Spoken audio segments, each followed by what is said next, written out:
Assalamualaikum warahmatullahi wabarakatuh. Kami dari kelas 645D05 ingin mempresentasikan hasil dari kelompok kami dengan judul Strategi Pemberantasan Korupsi, Mengkaji Peran Hukum di Indonesia dan Sistem Hukum di Negara Maju.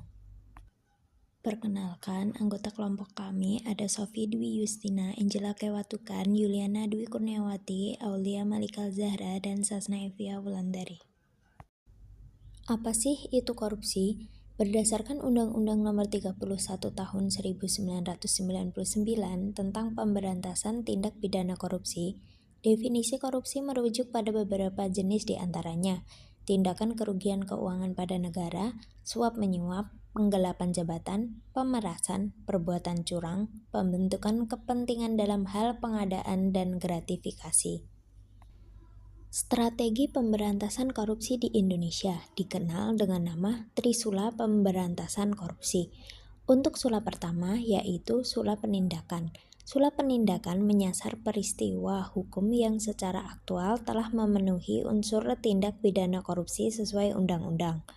Untuk sula kedua ada sula pencegahan. Sula pencegahan adalah perbaikan sistem untuk menutup celah-celah korupsi. Yang terakhir ada sula pendidikan, yaitu melakukan sosialisasi dan kampanye anti korupsi. Pada slide selanjutnya, kami akan membahas tentang strategi pemberantasan korupsi di negara maju, contohnya Denmark.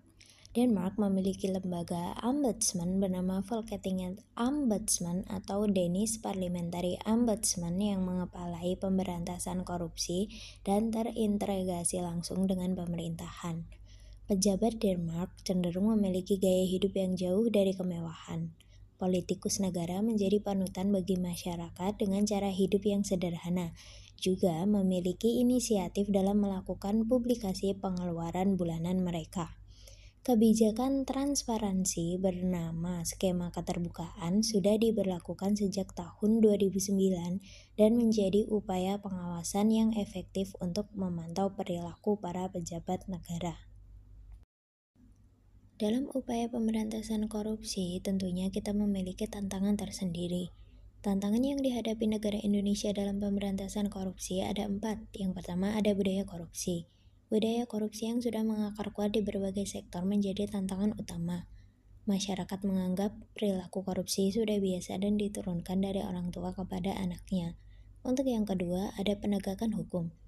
Sistem peradilan pidana untuk penegakan tindak pidana korupsi atau tipikor belum berjalan secara optimal. Hal ini disebabkan oleh ketidaksamaan standarisasi penanganan tipikor oleh KPK, kepolisian, dan kejaksaan. Untuk yang ketiga ada etik dan moral penegak hukum. Lemahnya etik dan moral penegak hukum menjadi penyebab pemberantasan korupsi sulit ditegakkan. Untuk yang terakhir ada panutan. Tidak adanya panutan yang dapat memberikan keteladanan dalam pemberantasan korupsi secara nasional.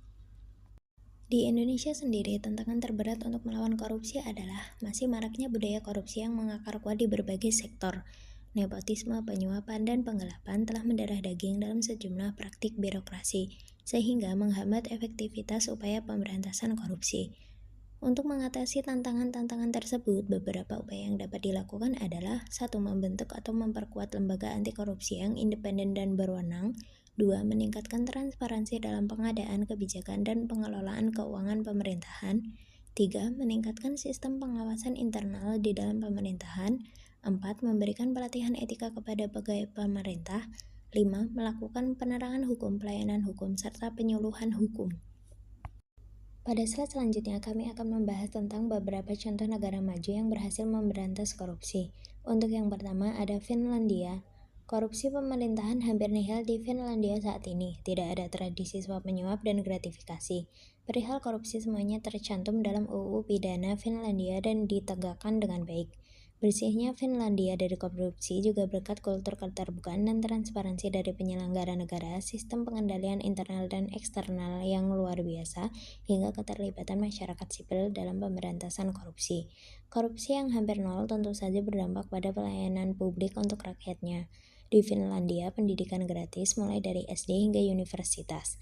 Layanan kesehatan hampir seluruhnya dibiayai oleh pajak, artinya rakyat bisa mendapatkan pengobatan gratis. Untuk yang kedua, ada Selandia Baru. Dalam berbagai pengukuran korupsi di seluruh dunia, Selandia Baru selalu berada di urutan teratas negara paling bersih dari korupsi. Negara di Pasifik ini dianggap memiliki regulasi yang efektif untuk mencegah korupsi. Di Selandia Baru, prinsip transparansi dikedepankan dan birokrasi dipangkas. Iklim usaha juga sangat kondusif di negara ini, dengan pengurusan izin usaha yang bisa beres dalam waktu sehari saja. Selandia Baru juga sukses menegakkan hukum anti korupsi yang memiliki ancaman penjara hingga 14 tahun. Pejabat publik dilarang menerima gratifikasi yang semuanya diterapkan dengan ketat di seluruh jajaran pemerintahan. Kondisi ini memungkinkan Selandia Baru memiliki pelayanan kesehatan yang baik. Standar dan pelayanan kesehatan Selandia Baru sangat tinggi, dan seluruh biayanya disubsidi pemerintah alias gratis. Biaya hidup di Selandia Baru juga sangat rendah, namun kualitas hidup mereka justru tinggi. Nah, bagaimana dengan Indonesia? Indonesia pada IPK menempati ranking 96 bersama dengan Brazil, Lesotho, dan Turki dari 180 negara di dunia. Skor Indonesia 38, naik 1 poin dibanding tahun sebelumnya. Tentu saja ini bukan hal yang membanggakan. Di Indonesia, sistem hukum sudah dirancang dengan baik oleh pemerintah, namun dalam pengaplikasiannya masih banyak yang belum sesuai dengan harapan. Salah satunya adalah tindakan korupsi yang masih banyak diperdebatkan. Menurut Guru Besar Fakultas Hukum Universitas Pasundan, Anton F. Susanto, lemahnya etik dan moral penegak hukum menjadi penyebab pemberantasan korupsi di Indonesia sulit ditegakkan. Korupsi di Indonesia tidak bisa diberantas karena sistem penegakan hukum saat ini pondasinya masih berbasis nalar barat. Penyuapan dan gratifikasi masih kerap terjadi di negara ini. Akibatnya sangat berdampak bagi masyarakat, di antaranya perekonomian yang melemah, layanan publik dan kesehatan yang buruk, atau pembangunan yang terhambat. Korupsi juga menyebabkan semakin lebarnya jurang ketimpangan pendapatan dan kesenjangan sosial. Jadi, bagaimana seharusnya kita bersikap? Cara pertama yang harus dilakukan adalah mulai dari diri sendiri, dengan memegang teguh nilai-nilai integritas pribadi lalu menularkannya ke orang lain. Tidak ada jalan lain, kita harus memberantas korupsi untuk mewujudkan Indonesia yang lebih baik.